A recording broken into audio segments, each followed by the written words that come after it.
My name is Jorge Iniestra. I'm a bellman at the Disneyland Hotel. Been there for over 13 years now. And it's been a little bit over 3 years since we haven't been able to get a contract or negotiate a contract with Disney.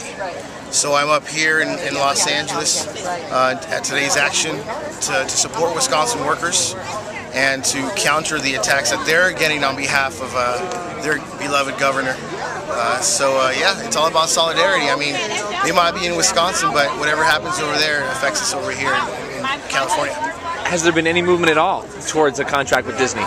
Well, the last move that we made as workers, as a union, is me and a couple of other coworkers flew to Utah to confront the CEO, Bob Iger, at the annual shareholders meeting. We own a couple of shares here and there, not that many, maybe 2 or 3. And we took advantage of the situation to get him face to face. I personally read like 3 stories on behalf of housekeepers or room attendants. We all know that he probably doesn't listen to them, the CEO, so we did them a favor and shared those stories about how they get injured on the job, about how hard their work is and how unappreciated they feel.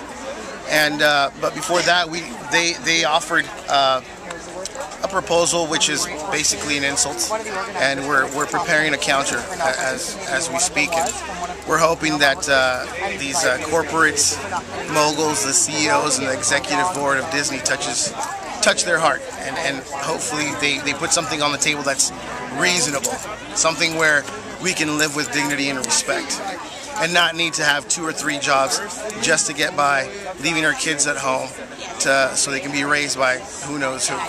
Television at best. Yes, yeah, if that. Right. That's if they decide to stay at home and not wander around the streets because both of their parents have 2, 3 jobs. So was this the annual shareholders meeting that you attended? Yes, in Utah, in Salt Lake City. And because you had a share, you were able to get some time on the microphone to address all the shareholders?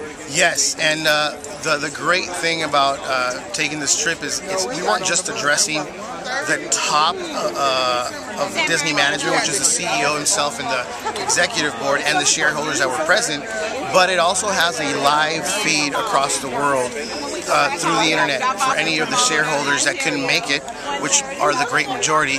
They could tune in and see what their company is up to. So we made sure that it wasn't just the magic that they heard about, but that they also heard the reality of the situation, which is that they're exploiting the workers, at least at the 3 Disney hotels. They're trying to strip us from what we already have. Right now what we're fighting for is to keep what we have. We're not asking for the stars or the moon. Just don't strip us from our benefits. And at a shareholders meeting like this, there's probably a lot of touting of what the bottom line is and how profitable the company is. Oh, yes. And yes. How was the year for Disney? It was, I don't remember the exact number, but they definitely showed off and touted the fact that they had a great 2010, and that because of that they self-rewarded themselves, or they gave themselves, the executive board has the power to vote for their bonuses, for their own bonuses. Yeah. So they give themselves raises, and they're pretty hefty ones. Once again, I don't remember the exact number that the CEO made, but it's just it's a reflection of how well the company is doing. And even throughout the bottom of the recession, or the worst part of the recession, they did pretty well when it comes to profits. In other words, it's one of the few recession-proof corporations or companies in the world.